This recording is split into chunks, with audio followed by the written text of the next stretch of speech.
most part, Casey loved her little bungalow. It was the perfect size for her, within walking distance from a train, a small locally owned restaurant, a supermarket, and a great mom and pop breakfast diner. The only problem was that a string of previous tenants left their mark in the DIY projects of dubious quality and the buckets of values they received at Casey's address. Monica Volkov was the worst one, for the other ghost tenants passed. Casey only received handmail the occasional request for a charity donation. But for Monica Volkov, she always got serious stuff. Envelopes that clearly contained hospital bills or insurance policies, even the occasional package. It was almost as if Monica Volkov had never bothered to tell anyone she didn't live there anymore. Usually, Casey just wrote return to sender on these things and silently wished Monica Volkov the best of luck getting her stuff.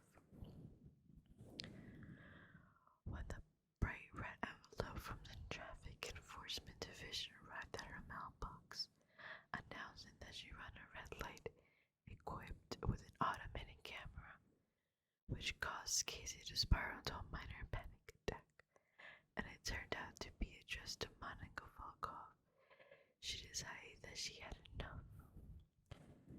It had been in her house for nearly 5 years at this point. It was time for Monica Volkov to take some responsibility and start updating her address. Casey had never actually met the woman, though after receiving so much of her mail, Casey certainly felt like she knew her. All Casey actually knew about the mysterious former tenant was what the landlord had told her in passing, which was that Monica was an overnight nurse at a local nursing home. She called the nursing home and asked for Monica Volkov. Miraculously, she was transferred right over. Monica speaking, said a woman on the other end of the line. Hi, Casey began. This is gonna sound weird, but I live in your former house. Oh, Monica Volkov said, sounding bemused. So I still get a lot of your mail, Casey continued. And this week I got a traffic ticket addressed to you. So I thought you would want to know and maybe update your address. Monica Volkov sputtered in irritation. Oh, I don't own a car anymore. I gave it to my cousin. The ticket must be his. So you're getting tickets for a car you no longer own at an address where you no longer live. Casey couldn't keep the edge out of her voice. She wasn't great at adulting herself, but this was a whole new level of apathy. It sounds like it might be a good idea to contact the DMV and, update your information. Please don't call me at work again, Monica Volkov snapped. Casey heard the phone slam down and the call ended. Casey grabbed the Sharpie and wrote return to sender in big letters on the traffic ticket, going over the line, like each line a few extra times so it was nice and dark. I hope they hunt you down, Monica Volkov, she thought spitefully as she dropped it back in the mailbox. The next morning, Casey was awakened by a loud crashing noise. She rushed into the living room to discover that her cat, Snickers, had no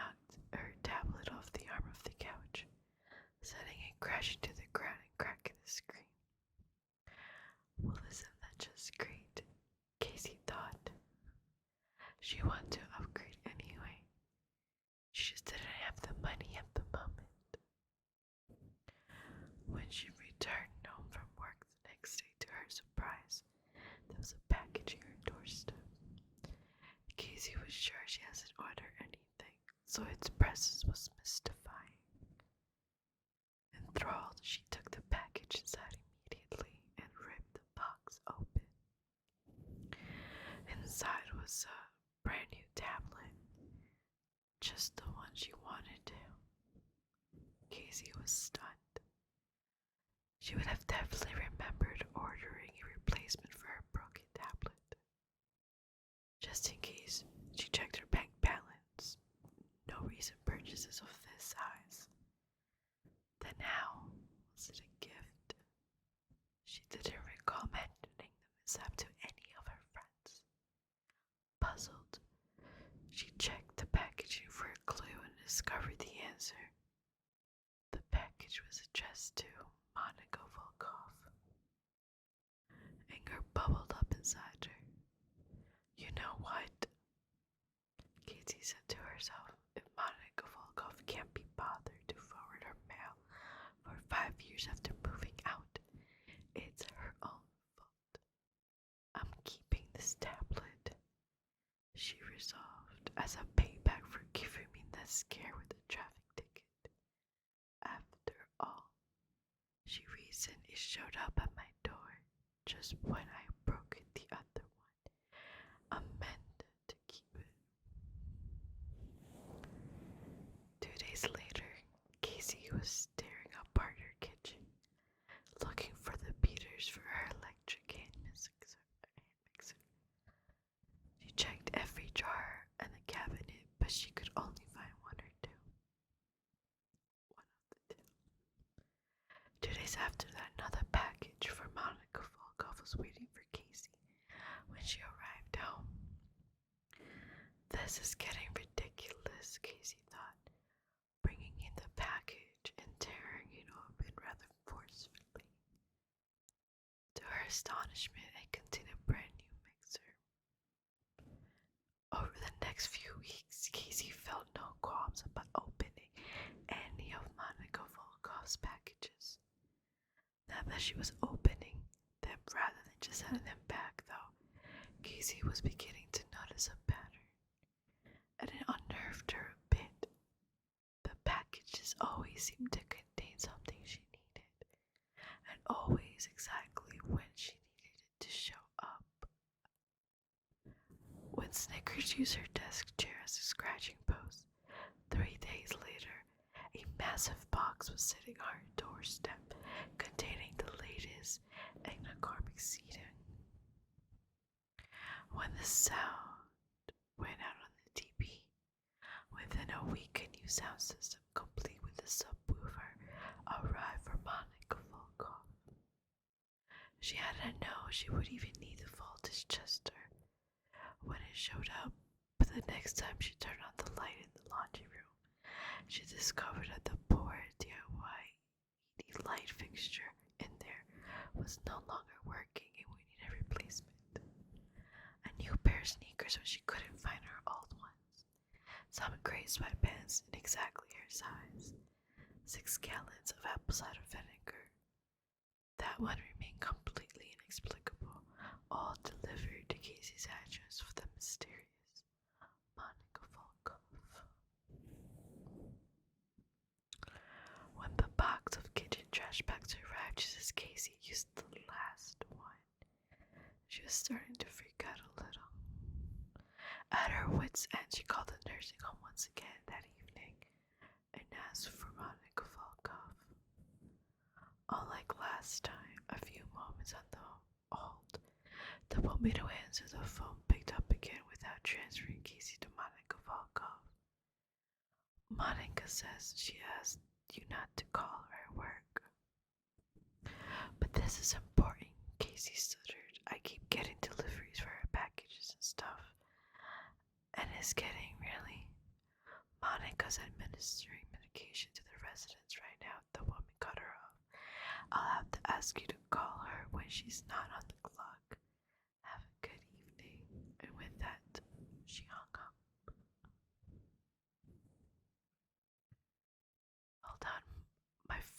asleep.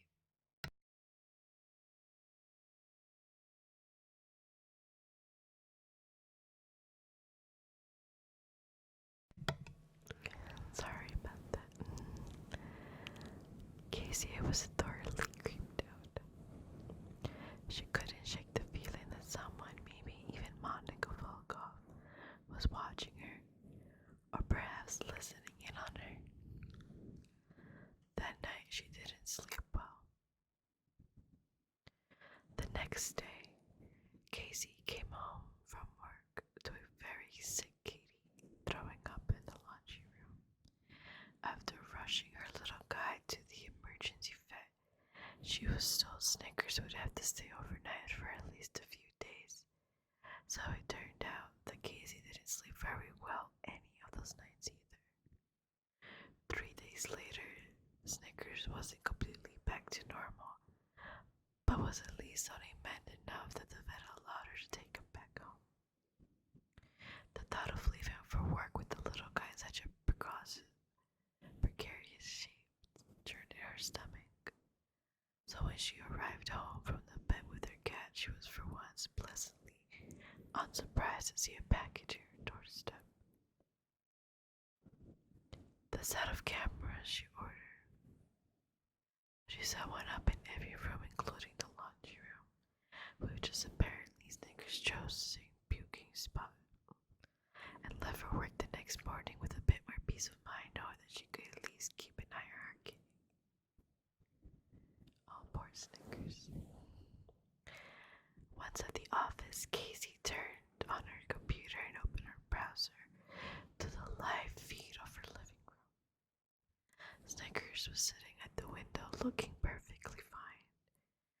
Breathing a sigh of relief, she went on with her workday, keeping the camera feed in the corner of her screen so she could keep an eye on her cat. For the first 20 minutes, everything was fine. Then, as Casey was working on a particularly tedious report, movement in the camera's frame caught her eye. Casey looked over just in time to see her front door open, and a stranger walked in. The intruder was a woman with a dark hair, wearing what looked in the grainy footage of the camera feed to be medical scrubs. Casey's heart leaped to her throat as she watched the intruder fiddle the doorknob for a moment and ultimately remove a key from the knob, then place it in her pocket. Casey reached for her phone and dialed 911. "What's the address of your emergency?" the operator asked as Casey watched a strange woman kick off a pair of sneakers and leave him near the front door. Those sneakers, Casey thought with a sickening feeling, look really familiar. Casey hastily gave her address and blurted out, "There's someone in my house." "Are you in the house?" the operator asked. "No, I'm watching a live feed," Casey started to explain as the woman left the living room. Desperately, Casey fiddled with the camera controls, trying to remember how to switch to other rooms to see where the woman went. "You're watching remotely and you saw someone enter your house," the operator repeated. "Do you recognize the person?" "No," Casey said. "She let herself in through the front door with a key, but I don't know how she got it. It's not anyone I know." The woman reappeared in the living room with her scrubs folded over her arm, now wearing one of Casey's t-shirts and a pair of sweatpants that had arrived from Monica Volkov. As the operator had Casey describe the woman, Casey watched the intruder wander into the kitchen and grab a soda from the fridge and plop down on the couch and turn on the TV. Casey watched horrified as the woman grabbed Casey's tablet, well, Monica Volkov's tablet technically, and began paging through a few apps. Snickers trotted over without any concern and curled up in the woman's lap, and she petted the cat absently as she slouched in Casey's living room like she owned the place. "We've dispatched an officer," the 911 operator told Casey, with a warning to keep her phone handy so the police could call her back with an update. "Okay, Casey could do was watch anxiously from her desk as she awaited for their arrival. The woman had finished her soda.